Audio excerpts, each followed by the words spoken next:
우리에게 주신 말씀은 로마서 13장 8에서 10절입니다.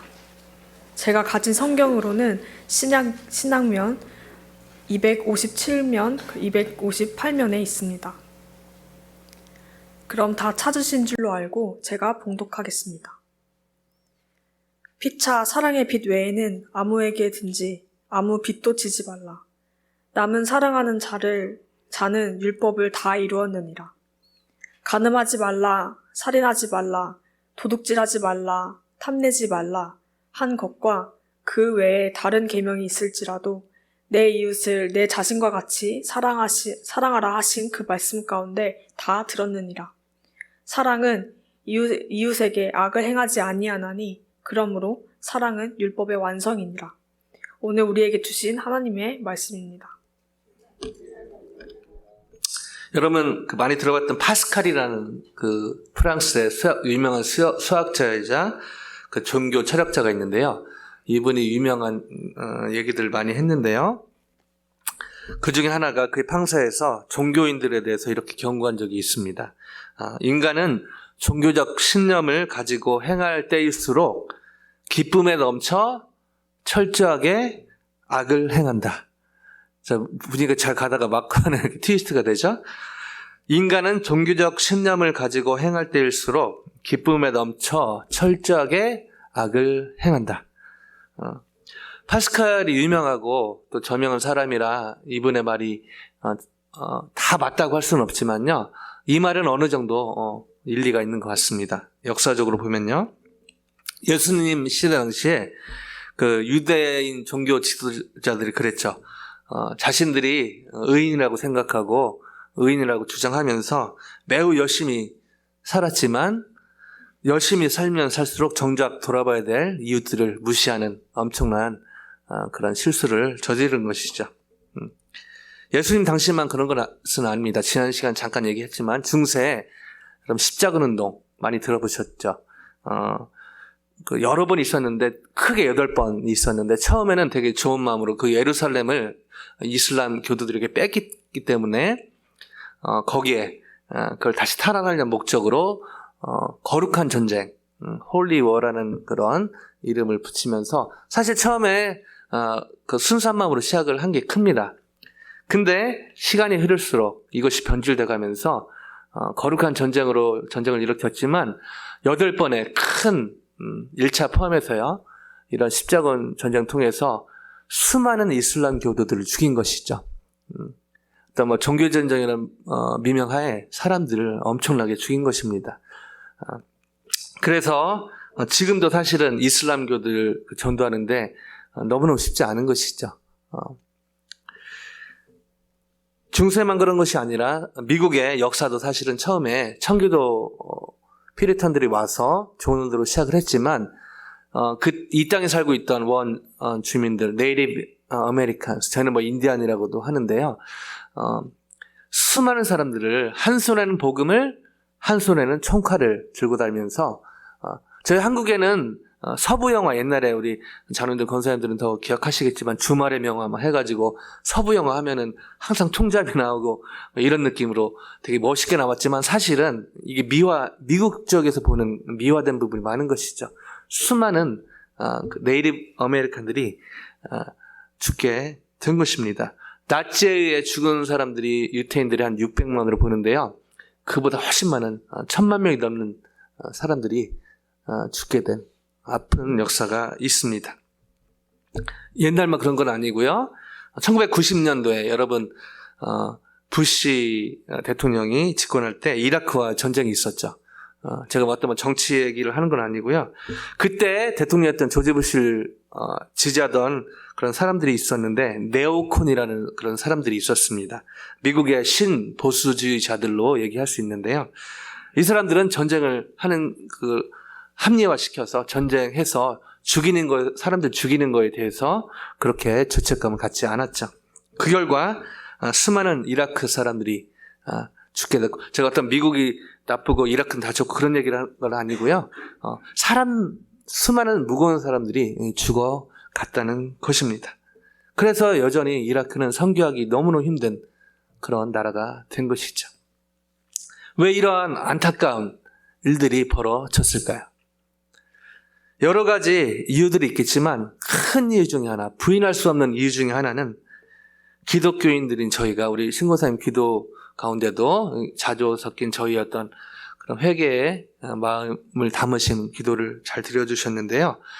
저희가 주님을 믿는다고 하지만 정작 이 기독교의 핵심이라고 할 수 있는 이웃사랑, 이웃을 사랑하는 일에 너무 게을리했거나 무시했거나 제대로 우선순위를 두지 못했거나 이런 것들이 주 요인이었던 것을 부인하기는 참 힘듭니다. 이런 면에서 어떻게 하면 하나님이 원하시고 또 우리에게 필요한 이웃사랑, 아무리 강조해도 지나치지 않은 이웃사랑을 제대로 실천하며 저희가 살 수 있을까요? 이 질문을 가지고 오늘의 본문 안으로 들어가 보길 원합니다. 우리 수지자매가 잘 읽어줬는데요. 오늘의 본문 8절은 이렇게 시작합니다. 같이 한번 읽어보실까요? 시작. 피차 사랑의 빚 외에는 아무에게든지 아무 빚도 지지 말라. 남을 사랑하는 자는 율법을 다 이루었느니라. 갑자기 빚 얘기를 이렇게 사도 바울이 꺼내는 것 같은데요. 사실은 흐름을 쭉 보면은 11장까지 복음에 대한 내용 강조하면서 12장부터 구체적으로 그 복음에 근거해서 어떻게 살 것인가. 12장, 그 유명한 로마서 12장 1, 2절에 거룩한 선제사, 산제사, 말이 안 맞죠. 살아있는데 제사는 죽어있는데 살아있는, 주님 안에 나는 죽고 예수님 안에 사는 그런 신앙생활이라고도 할 수 있고요. 생활신앙이라고도 할 수 있습니다.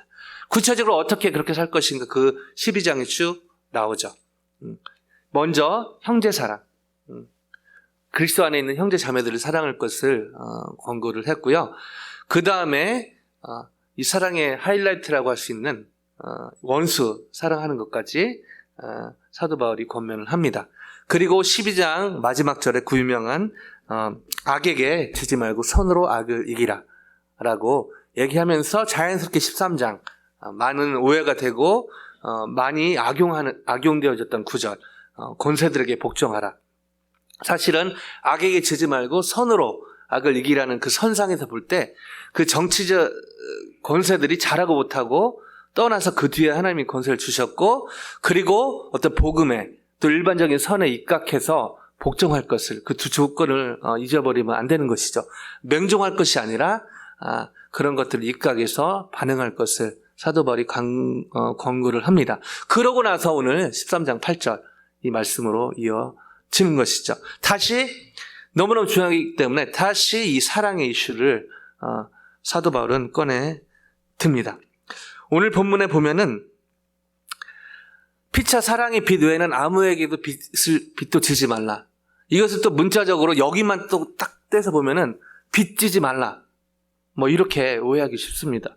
그러면 사실은 저희가 집 살 때 다운 페이먼트하고 또 이렇게 모기지 받아서 빚을 지면서 대부분 집을 사지 않습니까? 차도 그렇고요. 그러지 말아라. 이렇게 또 잘못 받아들이기 쉬운데 그런 얘기가 아니죠. 그런 얘기를 극단적인 얘기를 하는 것이 아니라 기독교인에게 혹시 지고 있는 빚이 있으면 신속히 또 계약 조건대로 바로 갚으라라는 권면으로 볼 수 있습니다. 그러나 오늘의 본문은 그런 어떤 경제적인 그런 부분의 얘기를 사도 바울이 하고 있지 않음을 8절 뒤에 보면 알 수 있는 것이죠. 이 빚 얘기하면서 바로 이렇게 말을 이어갑니다. 남을 사랑하는 자는 율법을 다 이루었느니라. 다 이루었다. 현재 완령으로 되어 있거든요. 즉 사랑하는 순간, 이웃을 사랑하는 순간 그것이 율법의 완성, 율법을 다 이룬 것과 같은 의미라는 것을 사도 바울이 강조를 한 것이죠. 그러면서 구체적인 예를 이렇게 듭니다. 9절 같이 한번 읽어보십니다. 시작. 간음하지 말라. 살인하지 말라. 도둑질하지 말라. 탐내지 말라 한 것과 그 외에 다른 계명이 있을지라도 내 이웃을 내 자신과 같이 사랑하라 하신 그 말씀 가운데 다 들었느니라. 사도 바울이 생각나는 대로 10계명 내용들을 이렇게 얘기하거든요. 순서대로 안 하고요. 7계명 간음하지 말라, 6계명 살인하지 말라, 8계명 도둑질하지 말라, 그리고 10계명 중에 10번째 계명 탐내지 말라, 이렇게 얘기를 한 것이죠.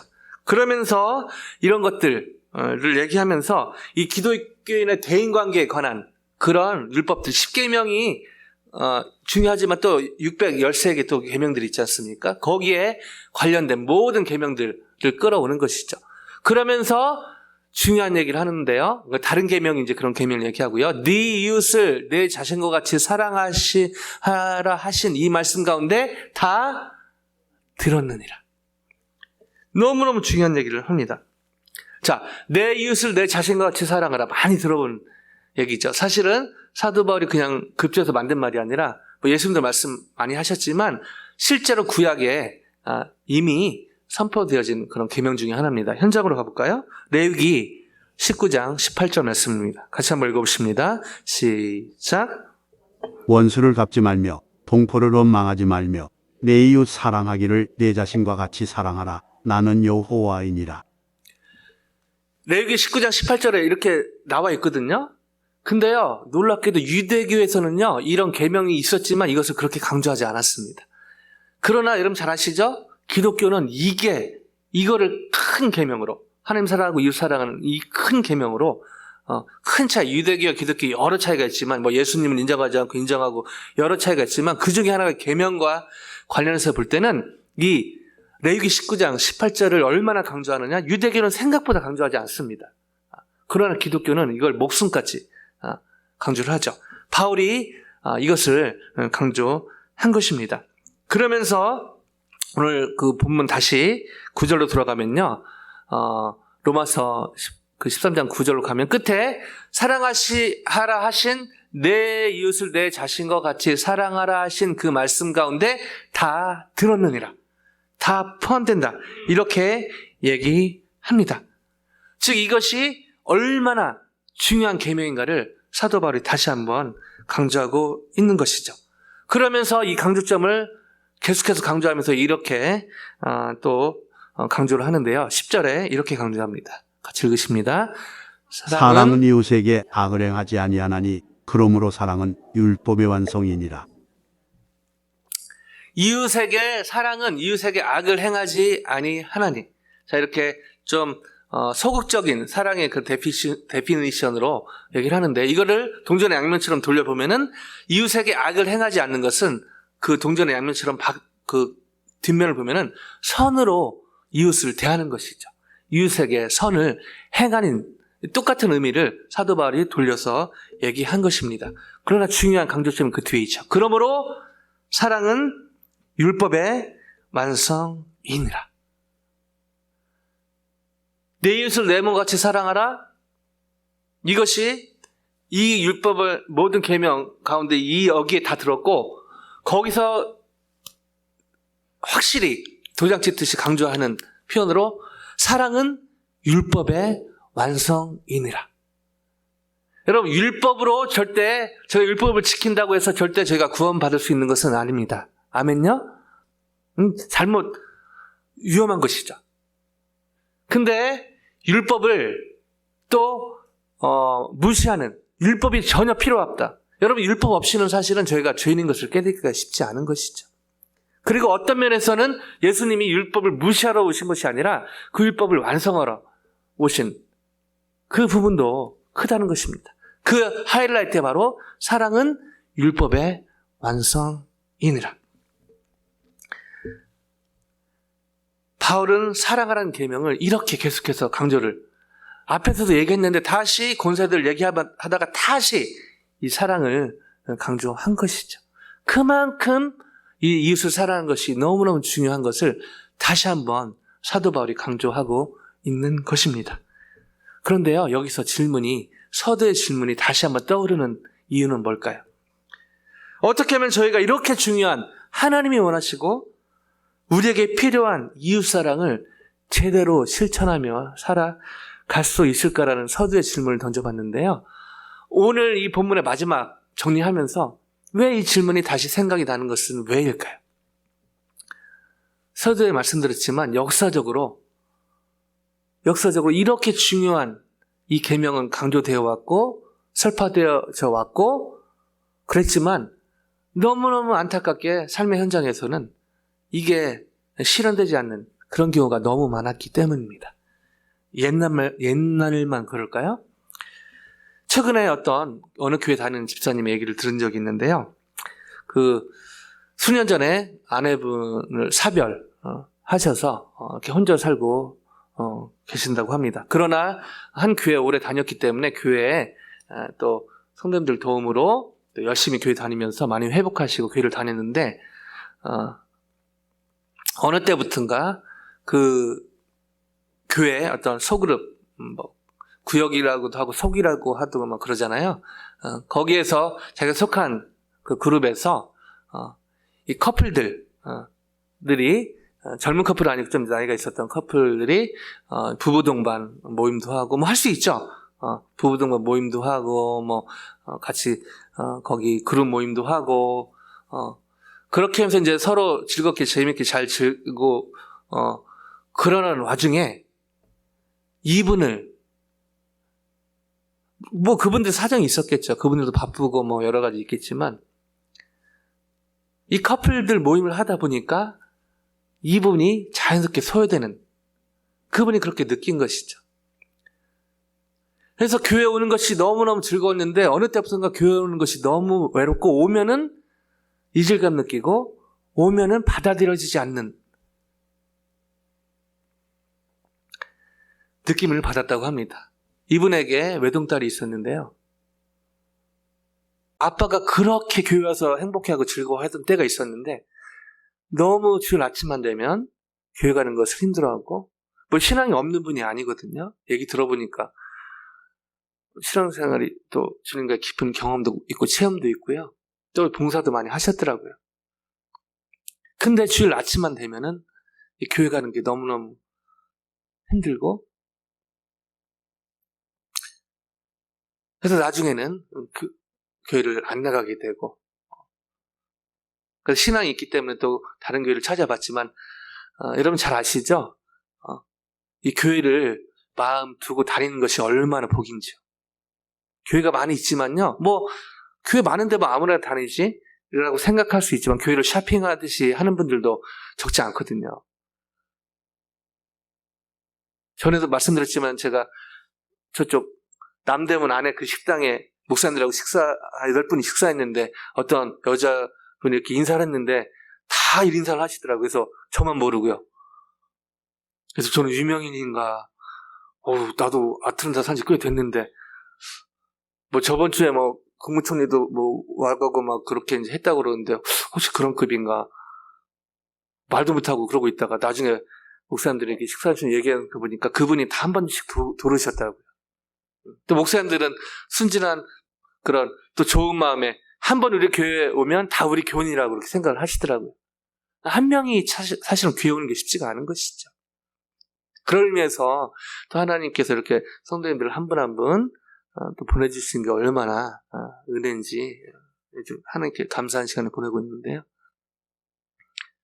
교회를 마음을 두고 이렇게 다니는 것이 사실은 쉽지가 않습니다. 그런 의미에서 저희 교회 특별히 우리 젊은 친구들이 와서 이렇게 정착하는 일이 많은데요. 하나님의 은혜 가운데 우리 성도님들이, 우리 장로님들, 권사님들, 집사님들이 사랑으로 대해주시고 품어주시고 그리고 우리 학생들 몇 명 이름표 붙였는데요. 여러분이 이상한 사람이라 그런 게 아니라 저는 다 알지만 성도님들이 여러분 좀 이름도 외우고 싶고 관심의 표현으로 이렇게 붙인 것입니다. 이렇게 관심을 갖고 그런 분위기가 있어서 얼마나 이렇게 따뜻한 분위기가 있는지 모르겠습니다. 다시 한번 우리 기존에 우리 성도님들께 우리 큰 박수로 감사의 박수 함께 했으면 좋겠습니다.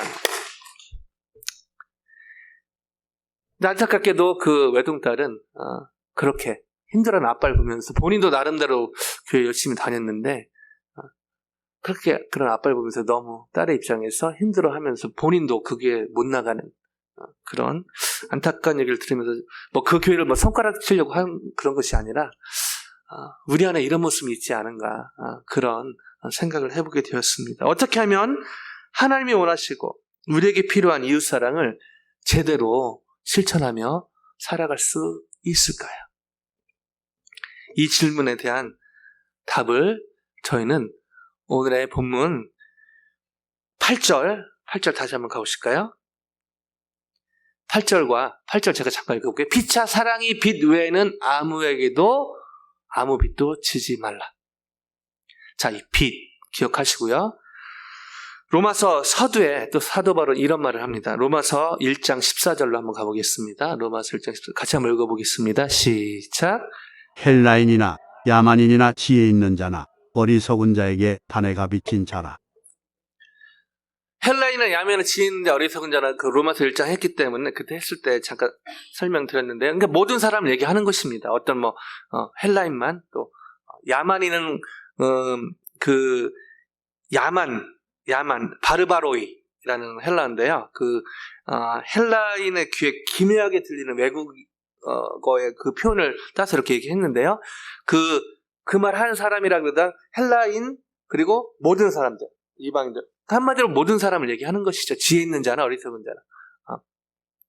사도 바울이 그 모든 사람에게 다 내가 빚진 자라고 얘기하고 있는 것입니다. 사도 바울은요, 빚지지 않았거든요. 근데 자기가 빚진 자라고 얘기를 하고 있습니다. 왜 그런 얘기를 했을까요? 이 빚진 자라는 이 헬라 의미를 보면요, 오페일레테스라는 말인데요. 해야 할 의무가 있는 자, 정확히 그런 뜻입니다. 해야 할 의무가 있는 자. 이것은 일상적인 용어는 아니었는데요. 이 해야 할 의무가 있는 자. 왜냐하면 빚을 졌기 때문에. 즉 어떤 경제적 그 빚을 얘기하는 게 아니라 무언가 빚을 졌다는, 그래서 해야 할 의무가 있다고 바울은 생각을 한 것이죠. 즉 이 모든 사람에게 복음을 전하려고 했던 것은, 사도 바울 로마에 가서 하고 모든 사람 복음을 전하려고 했던 것은 어떤 자기가 내가 좀 뭐가 있으니까, 내가 좀 잘났으니까, 내가 좀 가멜레아 그 학파 출신으로 뭐 좀 아니까, 어떤 자기 과시욕으로 복음을 전하려고 했던 것이 아니라 신성한 의무감에서 했다는 것입니다. 즉 더 파고 들어가면은 여러분 잘 아시죠? 바울은 누구보다 기독교인들을 핍박하고 죽이려고 했던 사람입니다. 근데 하나님의 은혜 가운데 다메섹으로 왜 갔을까 성경이 자세히 안 나오지만 크리스찬 죽이려고 핍박하는 일에 그 일과 관련해서 다메섹으로 가는 길에 하나님의 은혜로 예수님을 만나게 되죠. 그러면서 바울은 이 다메섹에서 만난 예수님으로 인해서 자기 인생이 바뀌었고 자기가 빚을 졌다. 사실은 예수님에게 빚을 진 건데요, 모든 사람에게 빚을 진 거기까지 간 것이죠. 예수님의 마음을 너무너무 잘 알았던 것입니다. 그러면서 자기를 복음이신 예수님이신 복음에 빚진 자라고 그렇게 여겼던 것입니다. 여기서 저희는 직전에 서두의 질문에 대한 답을 찾게 됩니다. 어떻게 하면 하나님이 원하시고 우리에게 필요한 이웃사랑, 아무리 강조해도 지나치지 않지만 어쩌면은 너무너무 안 되는, 너무너무 실천하기 어려운 어떤 측면에서는요, 이웃사랑을 제대로 실천하며 살아갈 수 있을까요?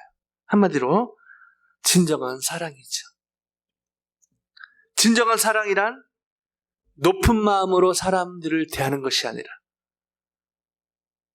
높은 자세에서 사람을 대하는 것이 아니라 복음이신 예수님의 사랑에 빚진 마음으로 이웃을 대하는 것으로 정리할 수 있습니다. 다시요. 진정한 사랑이란 높은 마음, 높은 자세로 사람을 대하는 것이 아니라 복음이신 예수님의 사랑에 빚진 마음으로 이웃을 대하는 것입니다. 이 사랑은 남녀 간의 어떤 에로스 사랑, 가족 간의 어떤 스톨게 사랑, 친구 간의 필레오 사랑과는 구별이 되는 것입니다. 본능과 감정을 뛰어넘는 하나님의 은혜 가운데 성령 충만으로 이 실천하는 이 아가페 사랑을 얘기를 하는 것이죠. 이처럼 하나님의 은혜 가운데 성령 충만으로 높은 마음으로 높은 자세로 사람들을 대하는 것이 아니라 내가 나이가 많기 때문에 신앙 여전히 많기 때문에 성경을 더 알기 때문에 기도를 더 많이 하기 때문에 내 사회적 지위가 좀 있기 때문에가 아니라 복음이신 예수님의 사랑에 비친 마음으로 이웃을 대하는 이 진정한 사랑의 삶을 산다면 하나님께서 기뻐하시고 그 결과 부족하고 연약하지만 그런 삶을 사는 저희들을 통해 하나님이 믿지 않는 사람들이 하나님을 경험하는 놀라운 열매를 맺게 될 줄로 믿습니다. 여러분 잘 아시죠? 성경은 66권, 39권, 그리고 구약 27권의 신약, 그리고 구약은 1500년 동안, 신약은 약 100여 년 동안, 1600년이 걸렸죠. 그리고 저자가 40여 명, 백과론도 다 다릅니다. 근데 놀랍게 여기에 관통하는 내용들이 있죠. 바로 오실 예수님, 오신 예수님, 다시 오실 예수님. 그리고 여기에서 하나님의 마음을 빼내라면은 그럼 잘 아시죠? 그 십자가의 두 돌판이라고 얘기할 수 있습니다.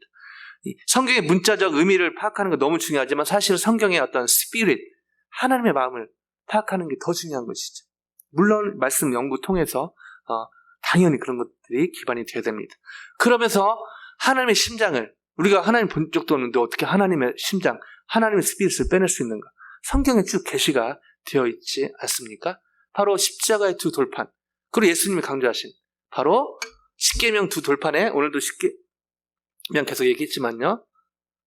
한 돌판, 여러분 보시기에 이쪽 돌판 1계명에서 4계명 하나님 사랑입니다. 하나님의 사랑, 그죠? 그 다음에 이쪽 돌판 이웃사랑이죠. 너무너무 중요해서 제가 수예배도 그렇고 기회 될 때마다 다시 한번 강조하는데요. 하나님의 심장대로 살고 있는가? 하나님의 스피릿대로 살고 있는가?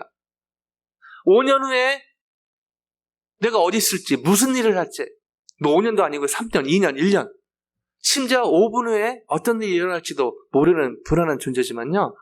그리고 내가 졸업해서, 우리 학생들 같은 경우 졸업해서 어떤 직장을 갔는지, 뭐 어떻게 사는지, 어디로 가야 되는지, 이런 거에 대해서 관심이 많지만 여기에 대해서 하나님 뜻이 무엇인가 기도하면서 가는 거 필요하지만 사실 쉽지 않거든요. 그런 것들 파악하기가.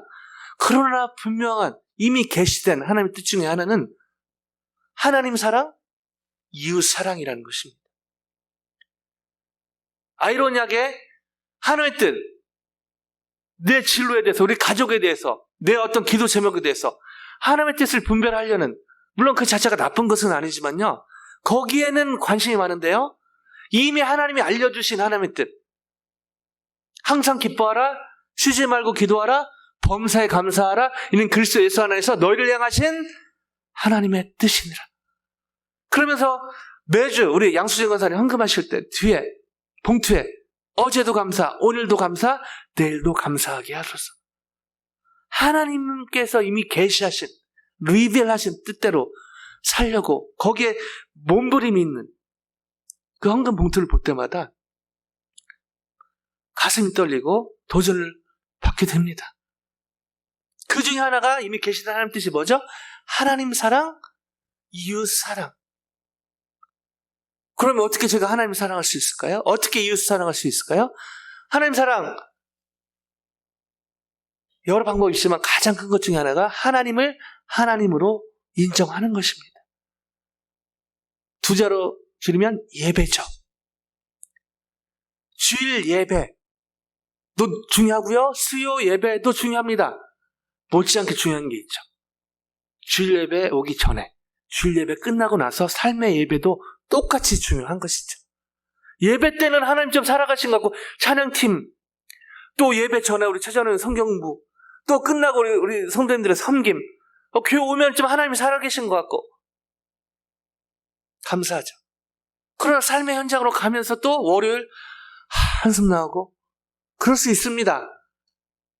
근데 사실 거기가 어떻게 보면 한 주 시작하기 전에 주일 저녁이나 월요일 아침이 그 어떤 때보다 이 예배에 드려져야 될 그런 시간과 공간인 것을 많이 느끼게 되는 것이죠. 동일하게 중요한 이쪽 뭐죠? 이웃사랑. 제가 어떻게 이웃을 사랑할 수 있죠? 여러 방법이 있죠. 그 중에 하나가 이웃을 존대하는 것입니다.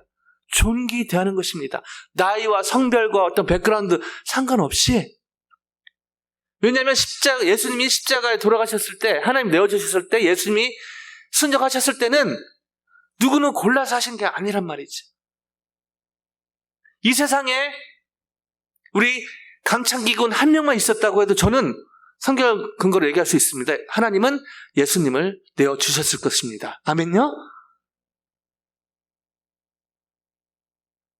이 세상에 우리 윤지자매 하나밖에 인류가 없었다. 저는 100% 확신합니다. 하나님은요, 하나밖에 없는 독생자 예수님을 십자가에 내어 주셨을 거예요.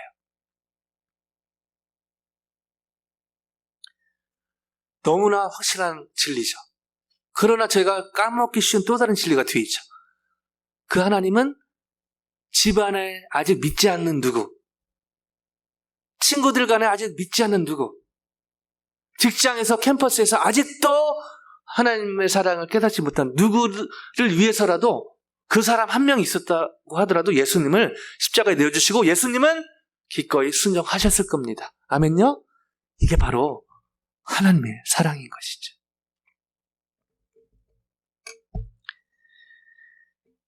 역사적으로 볼 때 여러 안타까운 일도 있었지만 너무너무 사실은 저희가 본받았고 따라야 될 그런 귀한 일들도 있었습니다. 너무너무 잘하시는, 제가 자주 얘기한 사랑의 원자탄 손양원 목사님. 뭐 너무 유명한 얘기니까 다시 얘기는 않겠지만 오늘 조금 다른 각도로 보길 원합니다. 손양원 목사님 사랑의 원자탄, 그 문득병자들에게 직접 가서 거기서 사역하시고 공산당이 쳐들었을 때 목사님들이 다 떠나자고 했는데 내가 어떻게 이렇게 나은 자들, 주님의 형제 자매를 두고 떠나는가. 거기 있었는데 심지어 거기에 여러분 잘 아시죠? 공산당들이 와가지고 안 떠나니까 막 공격하다 결국 그 앞에서 첫째 아들, 둘째 아들을 죽이지 않습니까? 근데 그 죽인 그 아들을, 그 사람을 양자로, 이거는 사실은 제가 자주 설교에 인용하지만 사실 인용하기가 너무 두려운 것이죠. 나라면 어땠을까? 우리라면 과연 그렇게 할 수 있었을까? 이게 쉽지 않은 것입니다. 자, 이 가운데 거기에 있었던, 그 현장에 있었던 사람 중에 손동희라는 손양 목사님의 사남 3녀 있었는데 첫째, 둘째가 그렇게 순교했고요. 딸이 중에 세 딸 중에 첫째 딸이었던 분이 손동희 권사님이란 분인데 이분이 그 현장에 대해서 이렇게 얘기합니다. 두 오빠의 장례식을 마치고 일주일쯤 두 오빠 죽인 자를 잡았다는 소문이 들려왔다. 아버지는 아들 삼겠다고 하였다. 나는 펄쩍펄쩍 뛰었다. 아버지는 하나님의 계명을 지키기 위해 감옥에서 고생했는데 원수를 사랑하라는 계명을 지키지 않으면 이 얼마나 모순이냐며 나를 설득했다. 내가 용서하면 용서했지 아들 삼는다는 말이 무슨 말입니까? 라고 항변하자 아버지는 원수를 사랑하라고 했으니 용서만 가지고는 안 된다. 아들 삼아야 한다고 하셨다. 아버지는 두 오빠를 죽인 학생을 사형 직전에 구출하여 아들로 삼고 부산의 고려고등 성경학교에 입학시켜 독신한 신자로 만들었다. 내가 선동희 권사님입니다. 16살 때 두 오빠는 순교했고 18살 아버지는 또 순교하셨다. 밤마다 오빠들의 발자국 소리와 총알 튕기는 소리가 들렸다. 순천에서 살다가는 미칠 것 같았다. 서울 이화여중으로 전학 갔는데 3학년 말 6.25가 터졌다. 목사님들은 아버지에게 피난 가자고 했으나 아버지는 이 난국에 약먹이는 목자가 몸도 성치 않는 양떼를 버리고 어디 가겠느냐 하며 거부했다. 또한 나환자들이 강제로 배에 태웠으나 뛰쳐나오셨다고 한다. 9월 13일 공산당원들이 애원에 들이닥쳐 강당 뒤에서 기도드리는 아버지를 여수 감옥에 끌고 가서 공산당을 악성전하고 미국 스파이하는 노릇을 했다고 고문했다. 9월 28일 공산당원들은 후퇴하면서 아버지를 여수 미평의 큰 과수원 속으로 끌고 들어갔고 아버지는 48세 한많은 생을 순교의 제물로 마감했다. 아버지의 시신은 두 오빠의 무덤 뒤에 묻혔다. 나는 한때 하나님을 원망하며 방황했다. 여러분 얼마나 이해가 됩니까? 누가 이분을 향해서 손가락질을 할 수 있겠습니까?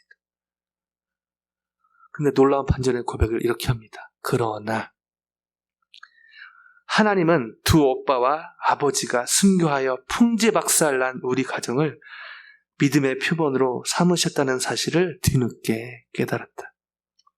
밭에 뿌린 씨는 하나이지만 100배 혹은 1000배의 결실을 맺는다. 우리 두 오빠와 아버지 그리고 순교자들이 죽은 것 같지만 죽은 게 아니다.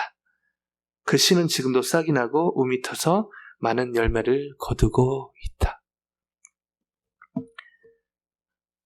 어저께 있었던 얘기를 잠깐 나누고 마무리하고 싶은데요. 우리 승무원 글로벌에서 필드데이, 스펄스데이를 했는데 감사하게도 한 70명 친구들이 와서 너무너무 좋은 시간 보내고 점심도 맛있게 먹고 너무너무 행복해하는 모습을 보니까 너무 행복하더라고요. 또 거기에 저희 교인 친구도 많이 있고 또 수고한 우리 스틴트 또 친구 외에 또 민영 친구 와가지고 우리 민영 이제가 또 밥도 사주고 너무너무 아름다운 하루였는데 잘 때요.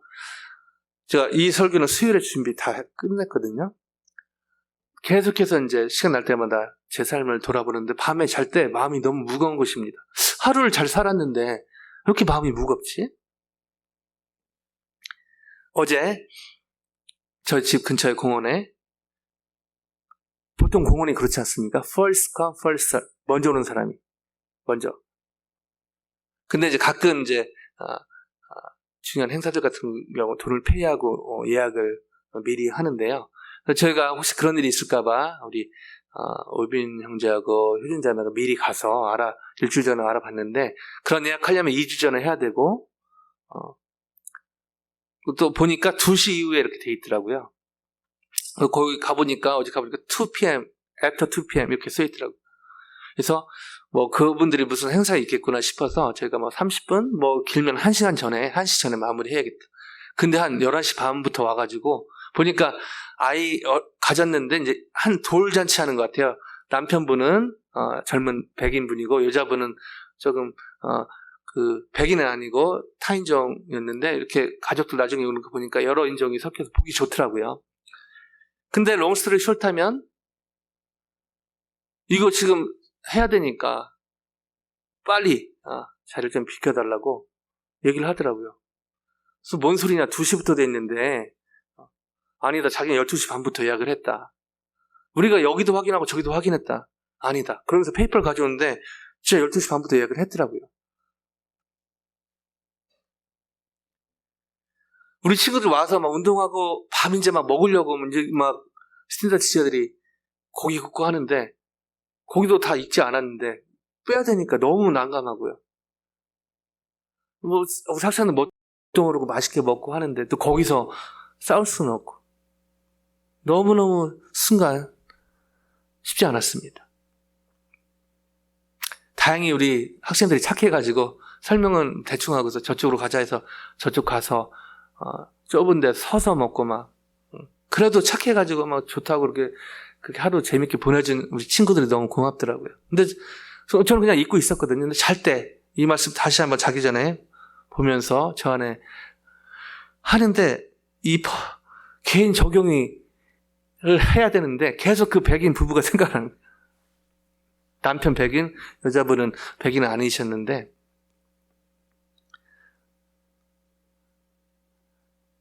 거기 가족이 한 30명이고 우린 70명이니까 싸우면 우리가 이길 것 같기도 하고 가서 한번 이거 들어엎을까 막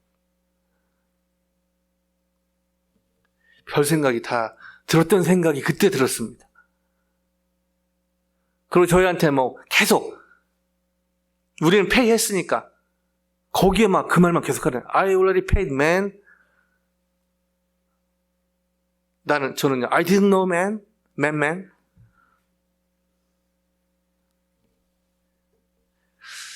근데 그거 대충 넘어갔는데 잘 때 왜 이렇게 마음이 무거운가 봤더니요. 사실 그 사무실에 잠 산 거거든요. 거기서 2시로 하면 12시 반으로 하고. 하루 종일 저도 잊고 있었는데 그냥 누가 잘했나 못했나 거기에 제가 초점이 맞추는. 너무 억울하다.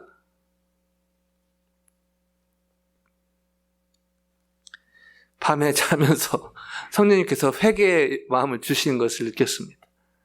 그분들도 1살, 그 백그라운드 모르잖아요. 어떻게 낳은 아들이고.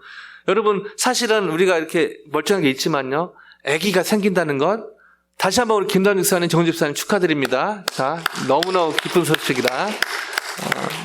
너무너무 기쁜 소식이고. 근데 하나이가 잉태되고, 건강히 나오고, 자라고, 우리 에스더 친구처럼 이쁘게 자라고, 우리 성현 친구처럼 멋지게 자라고, 이게 사실은 돌아보면요.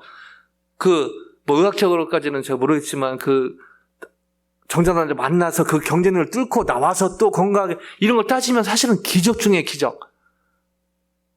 의사 선생님들이 얘기하는데요. 정말 기적이지 않습니까? 어떻게 보면요. 또 이렇게 우리 장로님들, 권사님들 건강하게 이렇게 또 사시는 모습이 얼마나 또 사실은 기적입니까? 근데 거기도 나름 그렇게 막 축하하려고 이렇게 하고 그런 상황이 있을 텐데. 그 친구들도 막 우기는 것도 그렇지만 저도 거기 앉으려고 막 맨맨하고. 또 거기 사무실 일하는 사람 왔는데 막 평소는 영어가 잘 안 되는데 그때는 영어가 그렇게 잘 되는지 막 따발적으로. 너 때문에 우리가 애들이 이렇게 힘들다 막 그런. 자는데 잠이 안 오더래. 그걸 생각나게 하시면서 너도 똑같아. 옳고 그른 게 뭐가 그렇게 중요하니? 물론 중요하죠. 그러나 빚진 자의 마음으로 그들을 대하는 것. 이게 더 중요하지 않겠니? 이런 반성을 해보게 됩니다. 여러분, 하나님의 사랑, 예수님의 십자가의 사랑은 평생을 갚아도 다 갚지 못합니다. 예수님의 사랑 둘째치고 부모님의 사랑이 그런 것이죠. 사랑의 빚, 절대 갚을 수 없다는 것입니다. 저와 여러분이 여기까지 오기까지는 사실 하나님의 은혜 가운데 예수님 십자가에 돌아가셨고 성령께서 인도하시고 또 사실 이 땅에 온 것만 해도 여러분 부모님의 사랑이 있었기 때문에 가능한 것 아닙니까? 그리고 여기 오기까지 돌아보면요. 숱한 사람들을 통해서 하나님이 케어하셨기 때문에 여기까지 온 것 아니겠습니까? 여전히 이 전쟁이 그치지 않고 여전히 인플레이션, 여전한 세상의 그런 문제들로 인해서 쉽지 않은 하루하루를 저희는 보냅니다. 가을이 왔지만 사실 가을을 제대로 느끼기 힘들 정도로 미국에 살지만 이 미국의 엉터리 같은 행정 때문에 힘든 분들도 저희 교인분들 몇 분 계시고요. 어제 저도 거기에 연관된 사람이고 또 여러 다양한 이슈로 마음이 불편할 때가 많은 것이죠. 그럼에도 불구하고 하나님의 은혜 가운데 성령 충만으로 높은 자세로 높은 마음으로 사람을 대하는 것이 아니라 복음이신 예수님께 빚진 이 마음으로 그걸 프리즘으로 해서 사람들을 대한다면 그걸 통해서 사람들을 대한다면 그런 진정한 사랑의 삶을 산다면 하나님께서 정말 기뻐하시고 그리고 주님의 때에 저희 이웃들이 변화되는 놀라운 삶을 경험하게 될 줄로 믿습니다. 이 고귀하고 아름다운 삶에 많이들 그렇게 살고 계신데요. 계속해서 그런 삶 사시는 놀라운 이 아름다운 삶의 주인공이 되시기를 주님의 이름으로 간절히 축원드립니다.